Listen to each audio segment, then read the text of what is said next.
Yo, I ain't here for the money, I ain't here for the fame. Though it might be nice to own a jet plane, I'ma do it all for. Hey, what is up, trainers? Are you ready for the Ultra Unlock Week 3, a Unova Untelling?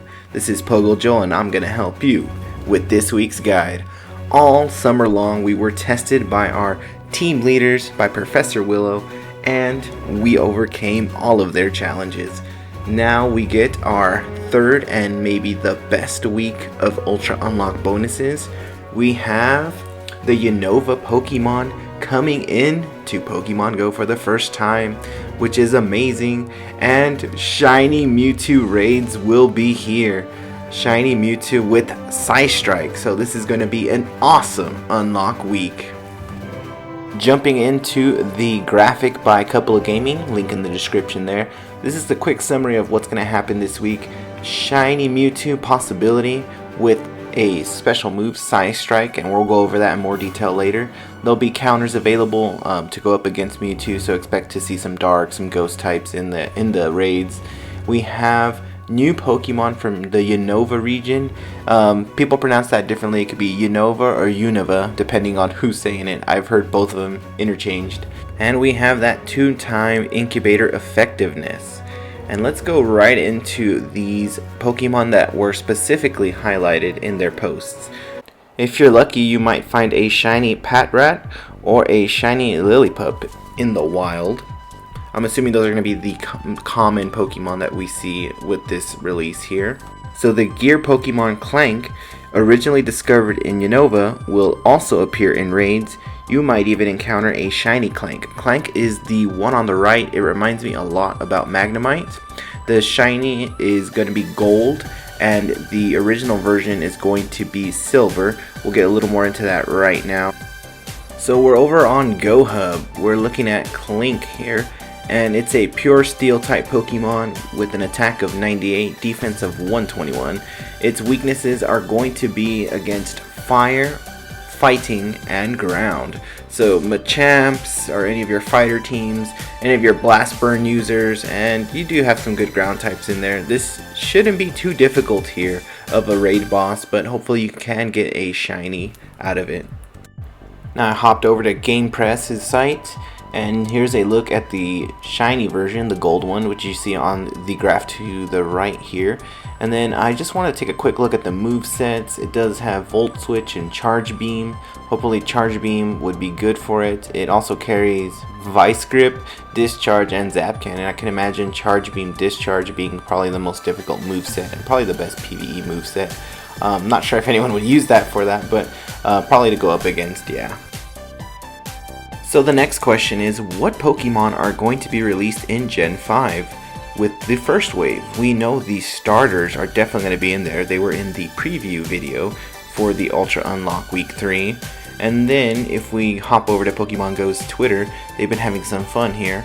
Reports show that this Pokemon is very intelligent, calm, and can photosynthesize by bathing its tail in sunlight. Up here we have reports show that this Pokemon can shoot fireballs from its nose. It also shows this ability to roast Pokemon roast berries before it eats them.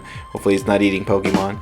Alrighty, so we have a fire type there, a grass type at the beginning, and now we have reports show that this Pokemon has a Scalchop on its stomach to use in battle and to break open hard berries. For those who don't know, a Scalchop is a shell-type weapon. And if we hop over to their Friday the 13th post, reports show that each of these Pokemon carries a mask that used to be its face when it was human. Sometimes they look at it and cry. So ominous, so dark, Pokemon Go.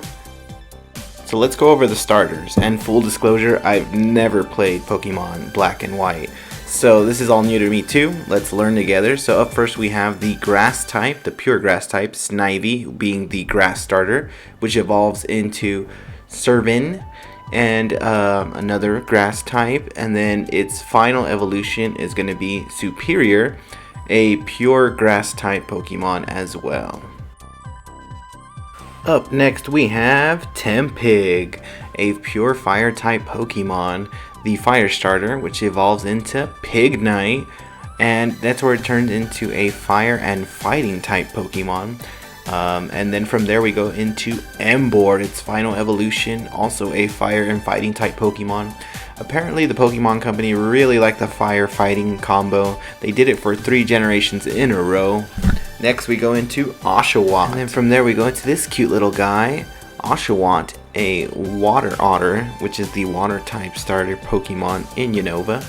And it evolves into Dewott, another water type Pokemon, this time carrying 2 Scalchops.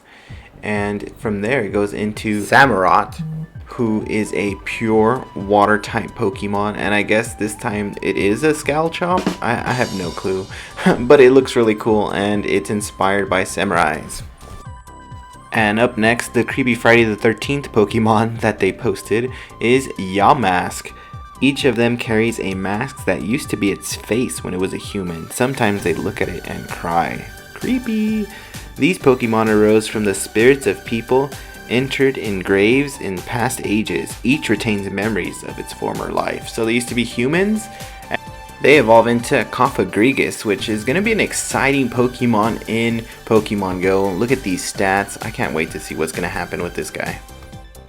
For those of you unaware, the Unova region brings 156 new Pokemon into the game. And during week 1 of the Ultra Bonus, we did see that the Unova region was added into our Pokemon Go Pokédex. You're not able to currently click on it right now, but that should change Monday at 1 p.m. We should start to see all of the missing Pokemon we have in that region, those 156. With all of the new Gen 5 Pokemon coming into the game, it's amazing that Niantic added more storage for our Pokemon back in the end of July, and now the new capacity is 2,500. So if you need to get more space, there you go. And if you need to get rid of some stuff, it's time to do so. Last exciting bit of news I'll give you about Gen 5 is that all of the movesets have been added into the master file of the game. We now know every Pokemon with every possible moveset at this time. That doesn't mean these will be the ones when they're finally released, but that's what's in the files right now. We don't know what's going to become Legacy, so you might want to evolve a bunch of different Pokemon, have a bunch of different movesets, and then who knows what will happen. But we'll see what happens. There's so many exciting new Pokemon and exciting new moves. If you're into PvP, there's going to be a big shakeup with this gen, and there's going to be a lot to do as far as like raid counters go once this drops. So exciting news there. Now, one of my favorite parts of the Ultra Unlock bonus in Week 3 is Shiny Mewtwo is going to be the new Legendary Raid Boss chance. So that's right, we've had Mewtwo in the very first EX raids when they first came out. We had Armored Mewtwo come out for the release of the Japanese movie. And now we have a chance at the Shiny variant, Shiny Mewtwo with Psystrike making it a very good psychic attacker and a very good PvP Pokemon for both the Master and Ultra Leagues. So off to Pokebattler here for the top raid counters. Up first we have Giratina Origin Form with Shadow Claw and Shadow Ball, putting out a lot of DPS, damage per second. Here we have Gengar. There's a lot of different versions of Gengar, but Shadow Claw, Shadow Ball being the most predominant one there. Followed probably by Lick and Shadow Ball, and then Hex and Shadow Ball. All 3 of them will work. Shadow Claw and Lick probably be the 2 highest damage per second moves, and then Hex hanging in there somewhere, probably just drops lower there. Then we have the classic Mewtwo with Psycho Cut and Shadow Ball. That is going to be a great option to go up against the Psystrike Mewtwo. Then we have Tyranitar with Bite and Crunch, a classic there, can't go wrong with that. We have Weavile with Feint Attack and Foul Play, putting on a lot of DPS as a dark type. We have Houndoom with Snarl and Foul Play. We have Absol with Snarl and Dark Pulse. Pinsir with Bug Bite and X-Scissor. Raikou with Thundershock and Shadow Ball. We have Banette with Shadow Claw and Shadow Ball. Miss Magius with Sucker Punch and Shadow Ball. And then Yon Mega with Bug Bite and Bug Buzz coming in there, the top 12 counters there. So get hype, trainers. I can't wait to start this. These are the teams I'm going to be bringing in. My EX team this time around is going to be Mewtwo's and Tyrannitars. And then for a fun, unique team, we have Gengar, Giratina, Scizor, Honchkrow, Gyarados, and another Tyranitar. This is going to be a shiny that I desperately am going to want, and I'm going to want it lucky, and then when I have it lucky, if it's high enough, I'm going to max it out. Alrighty, trainers, there you have it, the Ultra Bonus Unlock Week 3, a Unova unveiling. We have the new Pokemon coming in here. Is it Unova or Unova? Let me know down there in the description. And what is the best starter in this region for Gen 5? Let me know down there, please. Please drop a like, subscribe, and until next time, trainers,